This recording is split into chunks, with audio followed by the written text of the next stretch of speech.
Okay, guys, please give it up, just like we talked about.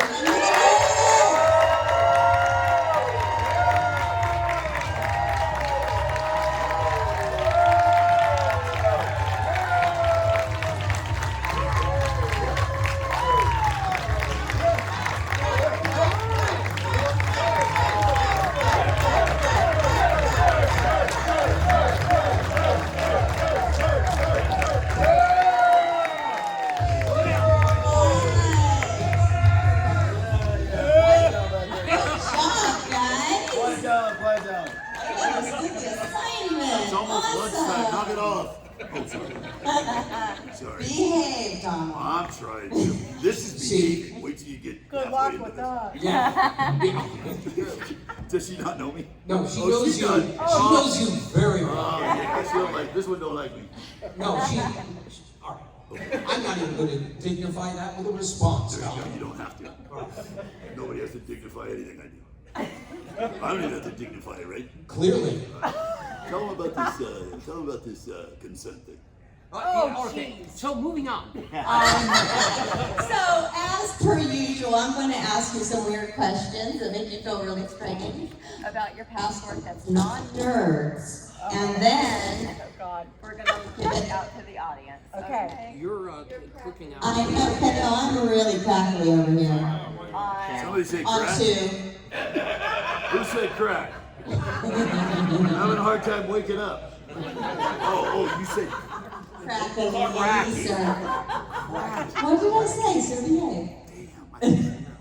I got a little excited there. The Is that sooner you powdery let stuff? me do my job, the sooner you can go get lunch.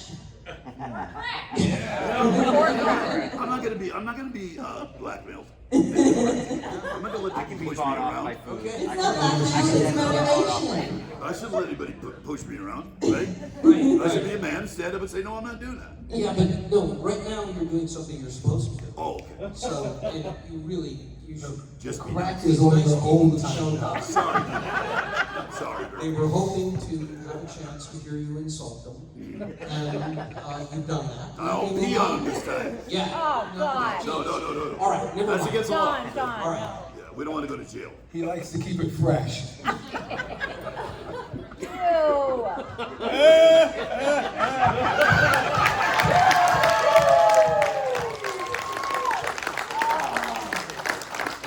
Okay, Larry.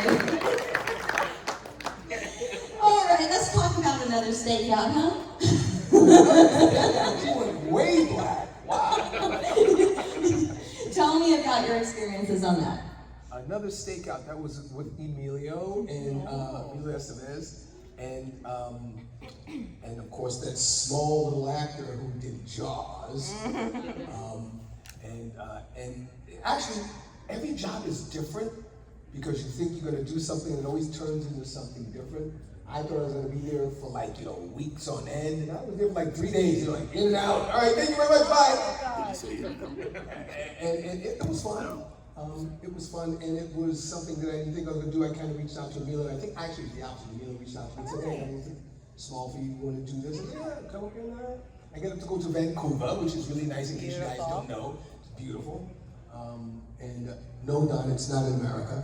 And Excuse me, what? I'm taking your picture, fool. I'm surprised. You know something. You did your homework, didn't you? You know me, don't you? No, but my folks loved that movie, so it was kind of on rotation when I was little, way too young to be watching it. but Put you your know. hand down, dork. So, Miss Thing over here, it's your turn. Okay, so I don't know what Don's doing. I'm not doing anything. He's filming the audience. Ignore that guy. And he's gonna share it on every I'm social filming media. you. I filmed you guys. Okay, are we on camera too? He's checking for chicks. Of Yeah. course. Look out. Raise your hand. Make it easy. If you want to marry a 70-year-old man, raise your hand. Raise your hand. He's got a lot of them All down right. sometimes. Okay, we got it. sorry. Okay. Why is she laughing now? What summer? What? Okay, so speaking of family favorites, one of my grandmother's favorite movies, and I spent a lot of time over there. She's responsible for a lot of things I love today, such as musicals and horror. Was Stop or My Mom Will Shoot? Oh. Can you please talk about that? Sylvester Stallone. Well, I watched him go down the elevator and to his trailer with several friends. And that was, he came to the set briefly to do a couple lines. But, and he was very, very nice.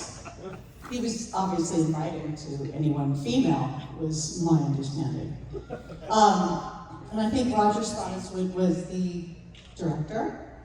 Lovely. I was only on it really briefly, so it was more about the experience on it, which was wild, just to watch exactly what a Hollywood, icon does. Could do. Yeah. Well, okay then. Mr. Kerrigan, one of my childhood favorites was Fairy Tale Theater, and you played Aladdin. Oh my God. Yes, I did. How was it playing the handsome, dashing Aladdin? Oh, it was good for me. Oh. Well, That the was- thing is, I was working with the recently late James Earl Jones, Leonard Nimoy, and Valerie Bertinelli. Very sweet young thing, and we had a really good time. And it was directed by Tim Burton. Yeah. Really? Wow. Yeah. Yeah. He and I hated each other. Seriously? Yeah. Oh. But he didn't realize that he had cast correctly because I could ride a horse. There's a horse in that show. And I was riding the horse on a soundstage. I could have really run some people over, Yeah. but I didn't. Wait a minute. Why did you hate each other? Excuse me. Yeah. Or do you not want to go into that? Professional differences? A little Well, no, personal. it was pretty early in my career, and I wasn't used to rehearsing. I was used to showing up on set and doing my thing.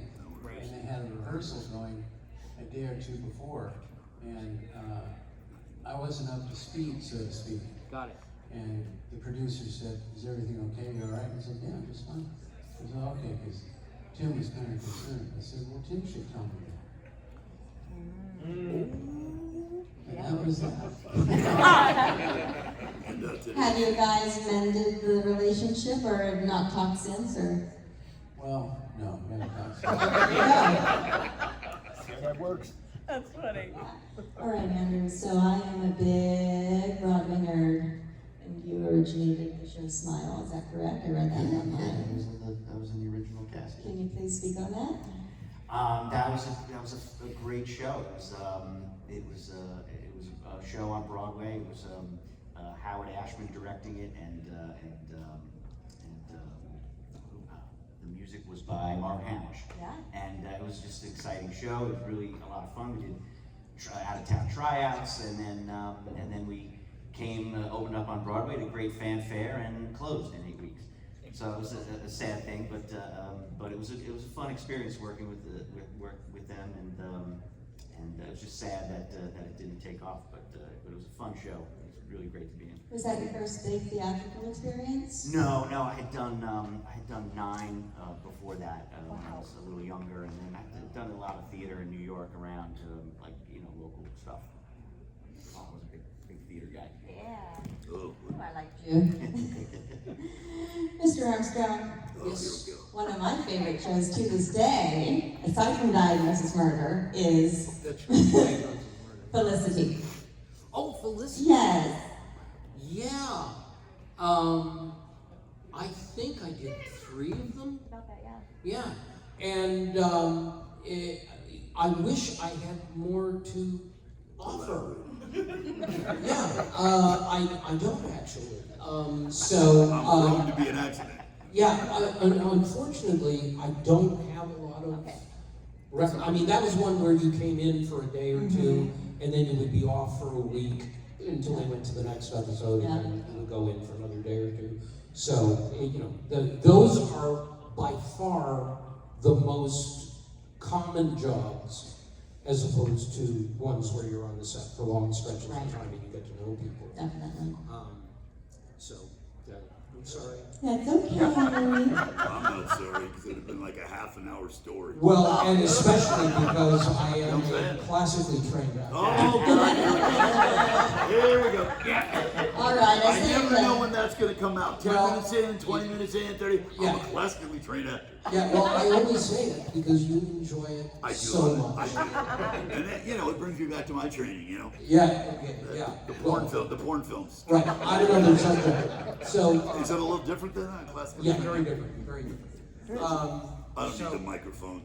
Okay, Okay, well, maybe you can speak for not quite half an hour on step I by will step. not speak for half an hour. Give I've me already some, been give warned me by some Robert. dirt on step by step, sir. What's that? Step by step. Yes, step by step. Yes, what you do when you climb stairs, step by step, You right? just did it. Yeah, that was fun. I did enjoy that. That's all you got from me? That's all I got. That's fine. I've only done a couple things in porn films, so I really don't have a resume. Oh, Hands, yeah, I started a new movie called Hands. It's coming out in December. I'm the only one on the poster. Nice. And, even though I wasn't a classically trained actor, ask Curtis if he's been on a poster for a movie by himself. I have not. Thank you. Okay, I'll see you guys. I just want to add, first off, that Don, if you were to splice together all of the interruptions that we've had from him since we started this, you're already well into half an hour. And he barely even responded to an actual answer. I was trying to cut things down because Larry told me to not talk so much. Right, and yeah, well, everybody told you, but there's no... Actually, he looked at me and said, I'm going to beat you. Really? That doesn't sound like Larry to me. No, it sounded like Larry to me. Okay. Get a little nervous. Okay, but anyway, we're so we can move on. Yeah, let's move on. Okay. One more question for you, Don. 'Cause I was ready for you to give me a snarky short answer. I would never do that. So, There's no such lexicon in my lexicon about snarky. What did I say? Well, no, it's a big word. But Was that the wrong take? it's a big word used in I don't even know what it incorrectly. means. But I throw him out there because Curtis goes, whoa, Don, good. Yeah. You know, his education was... I'm getting there. University of New Mexico, baby. And the question is? do you still own that restaurant in Chicago? No, I don't. Okay. My buddy has a karaoke. I think they're going to sell it because Chicago's really getting bad. Yeah. But it is in Wrigleyville, so it is a little, protected. But yeah, Chicago's really gotten bad. What's the name of the restaurant? Trader Todd's Adventure Bar. You know what he did? He turned it into a karaoke club, and he made a fortune. I It told him was he's a an biker idiot. bar, right? Yeah, I told him, it was a biker bar. We opened it, and I told him, you're an idiot. Karaoke made a fortune. So, don't listen to him. I should not be a business person, advisor, right? Yeah, you're gonna lose money with that. Oh boy, I'm so smart. All right, audience questions. Give them to me. This question is for Julia. In light of, I guess, Me Too, to sum it up, do you look back at the sex on the moon scene and think like, oh my God, consent, like, Oh, consent. how did you feel about that at the I don't know time? about consent. How did I feel about it at the time? Yeah. Surprised.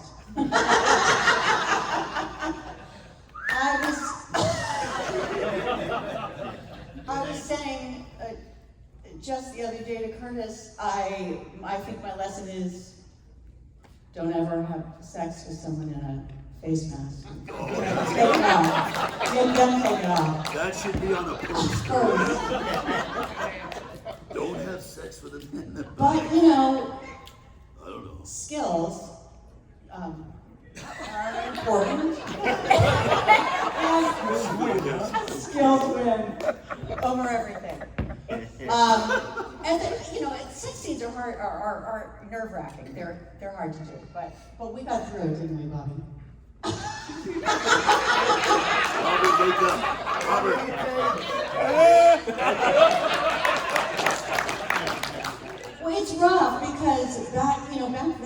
that wasn't so outrageous in a way. It was certainly a surprise but it wasn't so outrageous as it is now. So now it's like Jail. Jail. Yeah, and that's, but it wasn't bad. There were a lot of things we girls went through that, and guys too, I suppose, but girls for sure. So we just thought it was a great surprise. It lasted for decades. I have a question about that, which I've never asked. Okay. Because now, when you do sex scenes and I'm not speaking,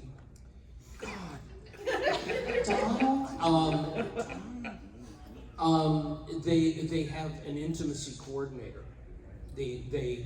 So explain to them what that means. Well, yeah, so an intimacy coordinator, if you're doing a scene with sex, they have someone who's on the set, and when they close down the set and make it just the director and the intimacy coordinator and the actors, and they go through everything that's in the scene, and the intimacy coordinator. So it's basically like this: show me everything you're going to do.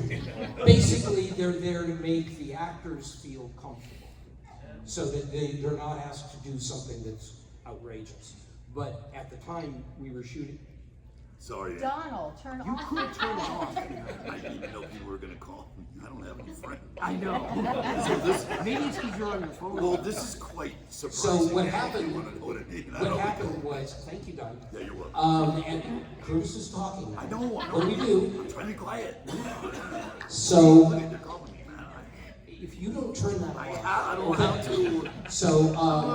So they have intimacy coordinators to make that easier. When they were doing it, I don't know what that, I wasn't there for that, but it was not that kind of a thing.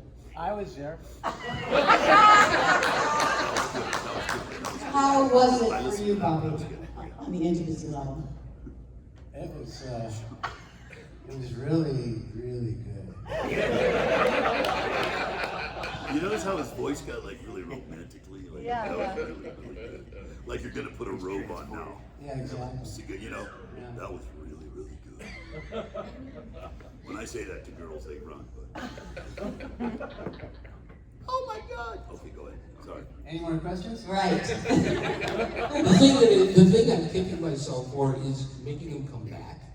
He was actually on his way out, and I said, "Don, come back." They got rid of me and they didn't even know it. I don't know what I was They saying. usually try to get rid of me like by halftime, you know. How many of you was Revenge of the Nerds your first major casting, or just first casting experience in a motion picture film? It was my first in a feature. I had done a lot of other like commercials and stuff like that, but it worked, in theater. But it was my first feature for sure that I booked. It wasn't my first audition for anything. I can't remember what that was, but yeah, it was the first time.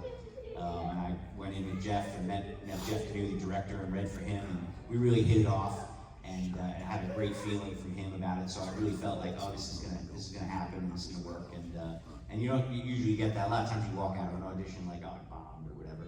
And but I really felt good. We made a connection with Jeff, and that was a lot of fun. So right into the rated R deep end.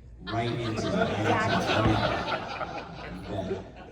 There was a lot of issues about like, oh, what are we gonna allow him to see? I remember that. What's he gonna like? How are we gonna There's the whole scene where we're watching the TV. It's like, well, how's that What gonna did go? they do? What did they do? They ended up let just you having watch it? lights in the TV. I didn't see anything. Damn, Andrew. I wanted to have some fun, but also my mom was on set the whole time. It's like, that's not a good situation. No, So, when your mom's right over your shoulder. it's not. It's much better when it's on her. But so that's how that went. So, but yeah, right into the R-rated pool. It was pretty exciting for a 12-year-old. Anyone else want to contribute to that? Well, Gone with the Wind was my first movie starting. No. Wait a minute, didn't you tell me I Let him started go, that? Curtis. Didn't you tell me I started in that one? No, I never told you. Oh, okay. Have Wind, was it? What, Don? Oh. Yeah, there's somebody else. Okay. I don't know what they're Watch the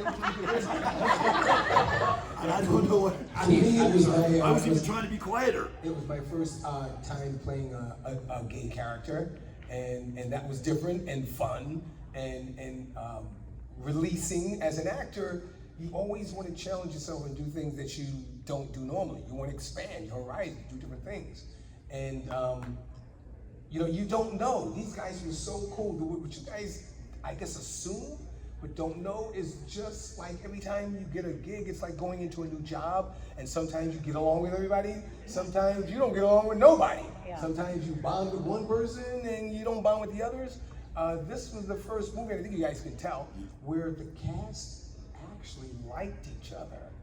And I think that kind of shows in the film. And I want to give a lot of credit to this guy here, because seriously, because the leads determine the tone and the temperature of the set. So if the lead is, I shan't talk to anyone, well then that's the tone you have for 8 weeks. And if you have a situation where the guy says, hey, everything is cool, it's comfortable environment to try stuff, and one guy missing here is Tim Busfield and Anthony Edwards, obviously. They contributed to that, and that allows you to relax and try things. And because a lot of things that we tried did not make it. Some of them were good, some of them were bad. But if you don't have the environment where you can try stuff, you never even have that option. And I knew things were a little different when I saw this guy. You gotta realize it's Tucson, Arizona, back in 1983. I don't even think they had foreign cars back then. Gay was a little, Yeah. I think my name was that guy back then. And but Bobby and Tony set the tone when they showed up. When I showed up, you know, you show up to rehearsal and stuff on the set, you really don't know what you're gonna get. You know the guys from their picture if you haven't met them, and I haven't met them. And when I showed up in Tucson, Arizona, this guy was flying a model airplane and looked just like Lewis. Right. Like, wait a minute, he's really a nerd. And then we realized they're playing this straight, and he made a comment, I think in one of the other Comic Cons, that was brilliant, I think. It was that these guys didn't know that they were nerds. I think that was kind of the flavor that was really cool, as opposed to they play it the wrong way. Now you play it like you know you're a nerd, and that's not the same thing. It was just, well, Bobby, I think you can explain it better than me. What was that choices that you guys made? Well, it kind of got created when I was building that model airplane.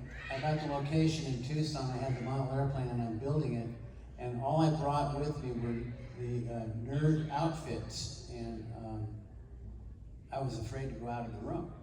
So, you know, after a while, after about 3 days, I started getting cabin fever. And I thought, okay, I gotta go out. So I put on the nerd stuff, and I walked out, and nobody reacted. They thought I was like an engineering student. There's like no nerd element. It was like, oh, I guess this guy doesn't know he's a nerd. Because otherwise, you'd play it entirely differently if you knew you were a nerd. But these guys were, you know, they were men. And yeah, it was just, it kind of just fell together like that. And I had a different perspective because I knew, I mean, I didn't know about the actual nerd tag. Wasn't necessarily what I grew up with, but I had been a nerd all along. And I'd always been a nerd and was still a nerd. And yet I wound up cast in a movie where I was playing a character who was not, on the surface anyway, a nerd. So you know, it felt more like I was really performing a different role than a nerd, just by being a nerd. Oh, what's that? Anyone else out there? Yes. So, just to piggyback off of that, like over the years, what kind of feedback have you gotten from people who have seen the movie? Do they say that your character maybe empowered them to be a little more confident or to be themselves? Sure. Well, I actually had a guy come up to me at a Comic-Con, and he said he drove 8 hours to meet me, and he said I saved his life. Holy crap. That's the kind of impact that the movie has had on people who feel like they're geeks or don't fit in. And, I mean, you wouldn't think a comedy of the magnitude of Revenge of the Nerds would actually offend somebody for real. And it offended some people, but it also, this guy, he was just a lovely person that felt like the movie saved his life. So that happened. It's happened a couple of times where, literally a couple of times, I've had people tell me, sometimes, this sounds crazy, but crying, that they were with their father when their father was ill and dying, and Revenge of the Nerds was his favorite movie, and they would just watch it over and over and over and over. And somehow, after his death, the movie became actually sort of precious to them because they last remember their father laughing. And so when you hear that stuff and you go, well, whatever we thought of the movie, I mean, nobody really wanted to do the movie at the time. And then you, okay, yeah, we did. Have you been paying enough attention to it? All right. So that when you then look back on it and realize the effect that it's having on people you don't even know, it gives me a special love of it. Okay, I'm going to be a little serious now. Yeah, right. I have had many people come up to me and tell me when you became a nerd in that second movie, that it changed their lives. And I'm like, really? Because this big gigantic football player who was not a nerd became a nerd, and I've had so many people tell me that made a really big difference in people's lives. And even jocks who thought they were all studly in high school and everything realized that, hey, Don Gibbon-Ogre can do it, we can do it. And that really made me happy, It's like the people that watch Bloodsport with their dad, and these girls come up to me, the girls, and they say, it was the only thing me and my dad bonded over. And I used to go, oh my God, that's so sweet. We watched it 50 times, and my dad loved it so much, but I got to sit next to my dad, and he talked to me, and I'm like, that's awesome, Yeah, I've had people over the years, and not just because of like the pie plate or whatever, but they've said, you really changed my life. And what I always loved about our movie and why I think it stood out from like the other college comedies is because it has such heart. Yeah. And honestly, my character, who starts with Gorgeous Dan, and it's everyone I'm supposed to be with because he's the fraternity president, and I'm the sorority president, all of the perfect ideas, and he's completely gorgeous and all that. But he treats me like shit. And this guy has total endurance of just not only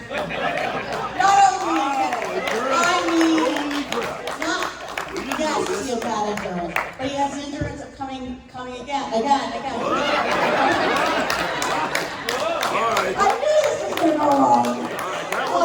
But I mean, seriously, people have come up in tears and said, "You changed my life." Like that it was possible that like the so-called, it girl or whatever would then fall in love with a nerd, and like that is the truth of life. Like you hopefully fall in love with someone who really cares about you, not just the sex, and adores you. And I don't know, I loved being in this movie. I disagree with whatever they say. I was excited to be in this movie, and I loved my transition, and so, yeah, it's been beautiful.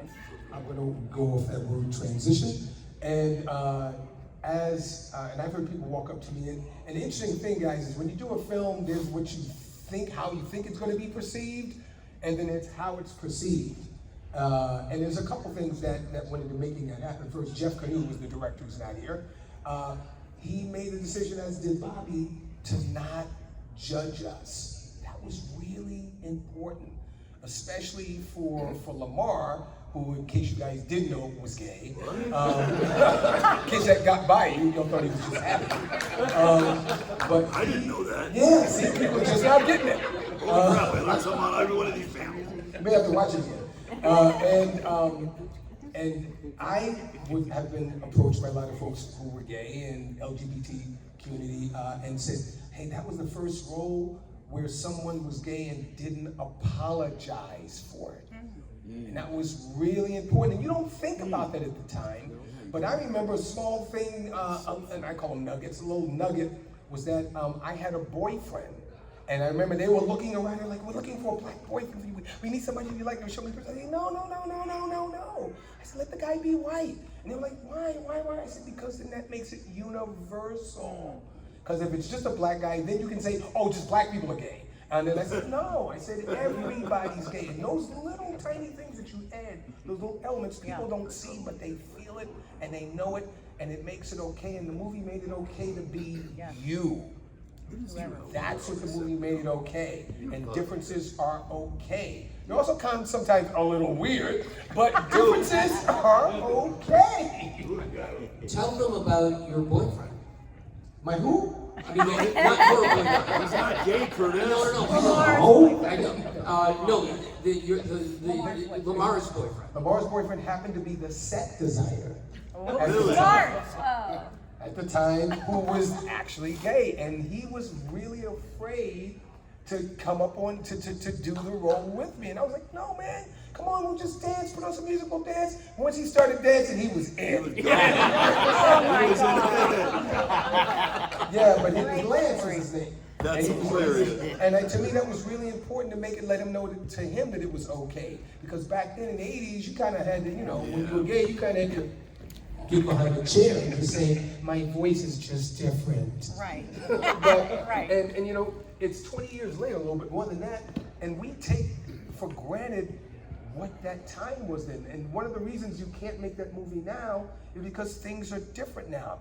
Politically correct, talking about the scene between him but you can't do that now. Now you gotta have an intimacy coordinator who would have cut out everything that you guys did just about. And it would have turned into, paint by numbers.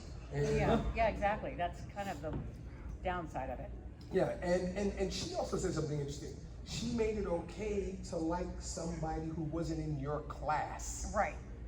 In my class, that's correct. And that is really cool. And it shows go ahead. And also that, even Betty or Betty's or whatever, also feel like nerds. Like there's definitely parts of Betty that weren't able to be acknowledged, like things and worries that I have and that everyone has, and that everyone has got pieces of them that are a nerd, so to speak, and that it's important to have someone, to be embraced by everybody, for everyone to embrace our parts. Bobby, did you see that when you first read the script? I'm just curious, did you see what we're talking about right now? Did you see that when you read the script? No. His honesty. No, it developed on the set. I mean, leading up to shooting the film, we would get together as a cast and read through the script in front of the writers and try to inject some life into the film, because the original script was not the movie at all, I don't think. And Not at all. the movie grew out of the parts, the cast. Everybody brought something to the table, and it gelled. That was the having this particular cast with that director and those writers, that team of writers. It was just, and the producers also, who allowed all of this to happen.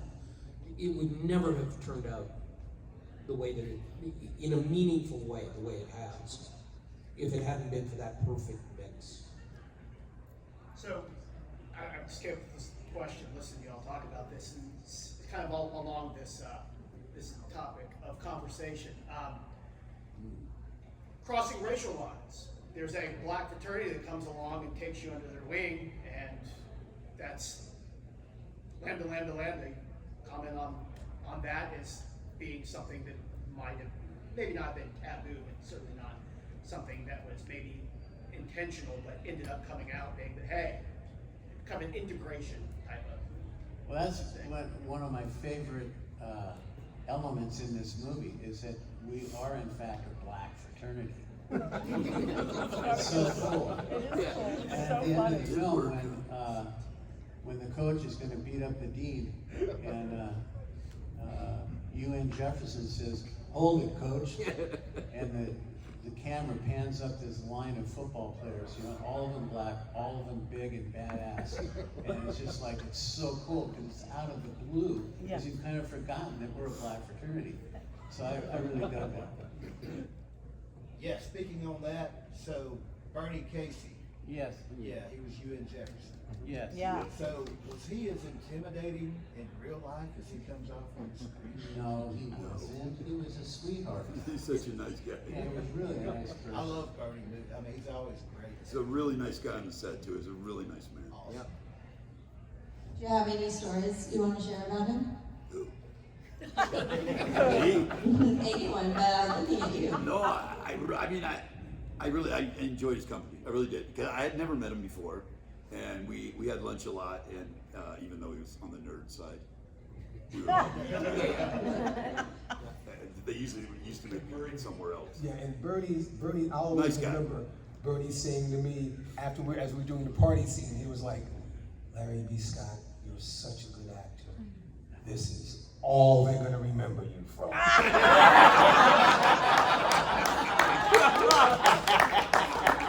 And he was right. That's funny. That's funny. I saw another hand over here. Yeah. Uh-oh. Well, yeah, I do want to kind of thank you guys because I grew up, I was a black kid who grew up in the Bronx and stayed in, played Nintendo and my mom was playing and everything. And then when I first saw it, I was way too young. I was 6 years old when it came out, so I was way too young. And I seen it at the time, but I had a cool mom that would take me to the cool film. And as I grew up, I appreciated it even more. Because again, like I said, I knew it was okay for me to be different. Same thing with my brother. He's gay, he's black. No. Like Lamar was like a child, like he can relate because he was a kid that got picked on and pressured and me. So I definitely appreciate you guys. So my question for you guys is, did you guys keep anything from the set? Here. Cash. Yeah, I had the nerd pack that I used in the movie, and I had the original glasses. I had the nerd sweater like this gentleman's wearing, but I auctioned it off for a good cause. And I had the triangular sign, the wooden sign, Lambda, Lambda, Lambda. So yeah, I had that. I had the red Beat It jacket. 5 years ago, I go, ain't nobody said, I want this, do it away. I still have my red jacket too, but it's like this big. That's all right. That's all right. You can hang it on the wall. I had Booger's leather jacket, black leather jacket, which I wore in all 4 movies. And I gave it to my daughter who lives in London, and she wears it now. I have all my jewelry, and I used to have all my heels, but I had great heels in every color. So, yeah. I've had And I 3 gave wives, so away they my got nerd's it all. jacket, that was so stupid. I don't have any of it left. Every marriage. See you later, that thing. See you later. What did you have? I had the Letterman jacket. I took everything. You know, I'm not dumb. You guys think I'm dumb. I took stuff. I took everything.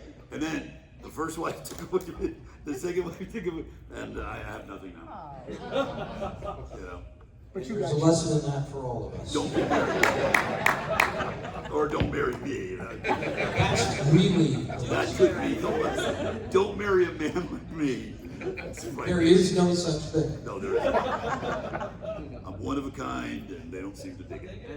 Thank you, buddy. Thank you. Oh my God. It's horrible. No, are they going to do a reboot? What?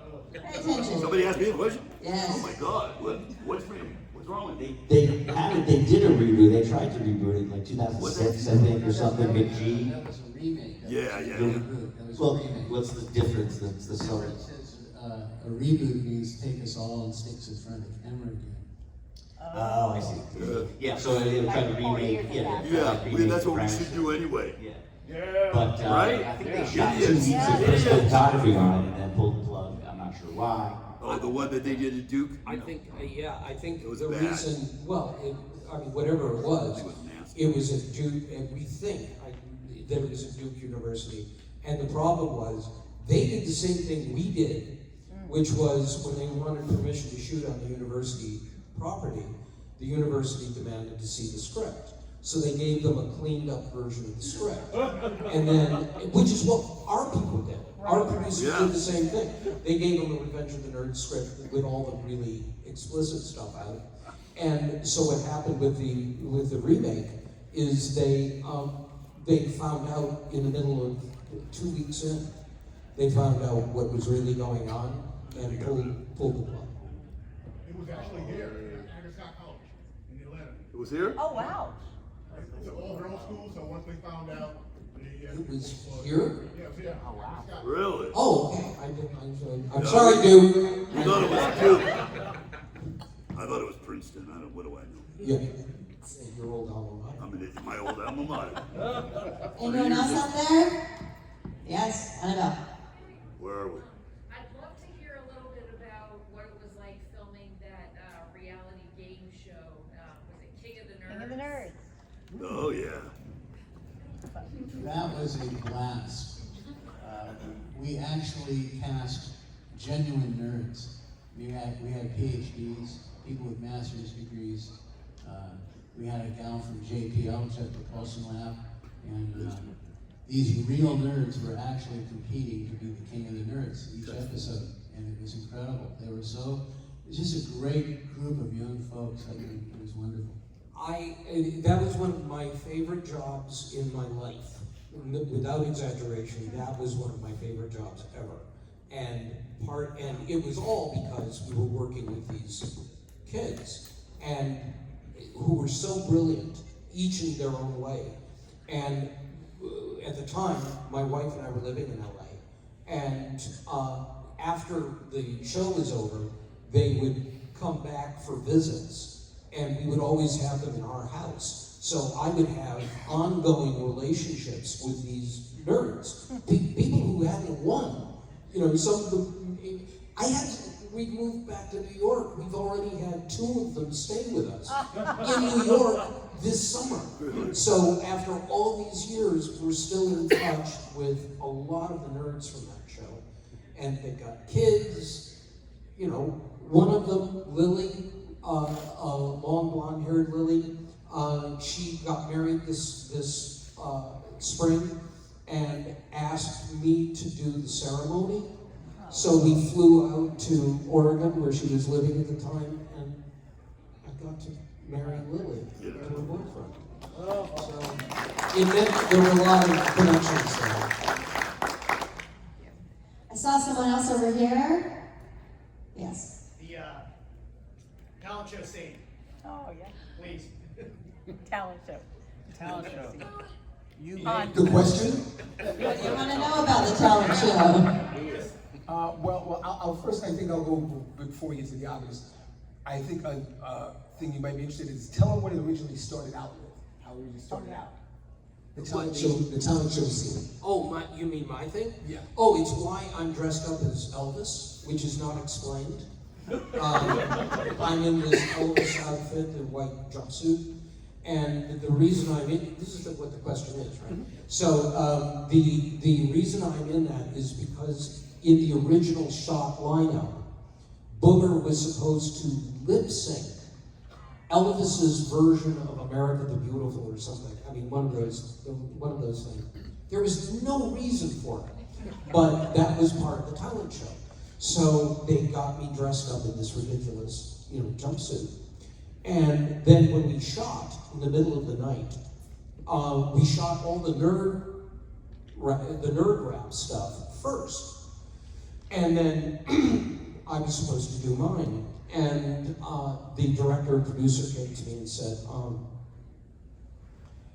they had given me my first, in the hotel room, my first VHS player with a tape of Elvis Presley singing so I could practice in my room.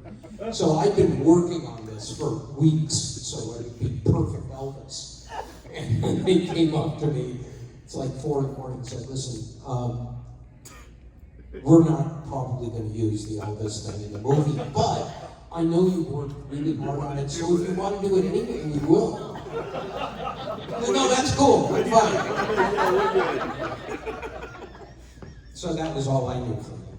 Yeah, so everybody had a different bit, and it all got condensed or changed as things do when you're shooting. And I got to work with Andrew at the time. But you guys may or may not know when you're younger than 18, you're not on the set all day. You're in school most of the time. And then whatever time's left, they try to manage it so that you can come be on the set. So after the time, after he was out of school, Andrew would come over and I got to work out with the coordinator, the dance coordinator, or choreographer, sorry, the bit for our Nerds. And Jeff and I kind of collaborated on the initial rap, and I looked at it and went, okay, we're not gonna use this, this and that. He said, well, that's most of it. I didn't, yeah. And then I kind of said, let me just kind of have a shot at it. And then you see what ended up with it. The other interesting thing is that what people don't know is it was freezing. Yeah, that's right. It was Arizona, and if you know anything about the desert, at night it's cold. And so it was like 45 degrees at like 2 in the morning when we shot that. Of course, you can't see it because you can't feel the temperature. But we had no clue that it was gonna be as big as it was back then. Once again, you kind of remember time, rap wasn't even really a thing. It was just kind of making its thing. And gay rap had definitely not hit the scene back then. So I thought it would be just interesting and fun to do. And this guy, Jake, he learned how to moonwalk and do all that. And I was really, Oh my God. And it turned into clap your hands, everybody. Everybody, clap your hands. We're Lambda, and Omega Boom. And we come here on stage tonight to do a show for you. We got Poindexter on the violin, and Louis and Joe will be joining in. We got Booger Presley on the mean guitar, and a rap by Little Old Me. But what? We got Tekashi on the gun, the boys in the booth are coming along. And just when you thought you seen it all, along comes the Lambda 4 foot tall. So let me come on out here on the stage. Pray.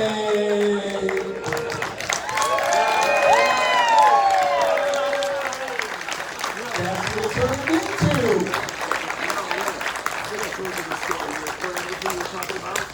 Remember, she, you know, we were supposed to do this dance scene, right? And this poor thing goes, I told her, I said, man, I cannot dance. She goes, I have been able to teach everybody in Hollywood. And I'm like, uh-oh, me, right? So finally she just said to me, she goes, we'll just shuffle back and forth. And I told her, I just ruined your reputation, lady. We'll just shuffle back and forth. That was good for me. You broke her perfect record. Not that poor thing. Oh, She was so man. frustrated. She's like, Oh. this guy's a basketball player, and he can't dance. That's funny. Like I couldn't do it. You know. Was that supposed to be in when you were dressed up as cheerleaders? Yeah, remember that whole thing? Of course, Oh, I love that. Honey, she had this thing so choreographed, you know, Yeah. and I kept on, she kept going down, left, right, and I'm like, all right, I'm trying. I'm You doing know? it, I thought. I used to get so frustrated, I'd go, I'm trying, I know I'm trying to do it. And those are things that when you read the script, it says they dance. Yeah, right. 2 words. Yeah. And then they didn't know what they The hired. nerds perform. And those 2 words turned into, your imagination, and it's always different for every script. So I'll never forget that girl You'd be going, surprised how 2 words can turn into, they fight. Like, okay, lady. Turned into Bruce Lee and into the dragon. You just Yeah. don't know. And that's kind of the beauty of giving it up to the artist and seeing what their interpretation is. And sometimes it works out, sometimes it doesn't. For us, we got lucky, it worked out. Yeah. All right. Well, I think that is actually the perfect note to end us on. What? Oh. Oh, so now you want Oh, darn it. Oh, now you want to stay. Yeah, Oh, fun. yeah, Now you yeah. want to stay. In fact, if you guys want to stay, we'll just do the Don Gibb Ogre show. Everyone give it up. Okay.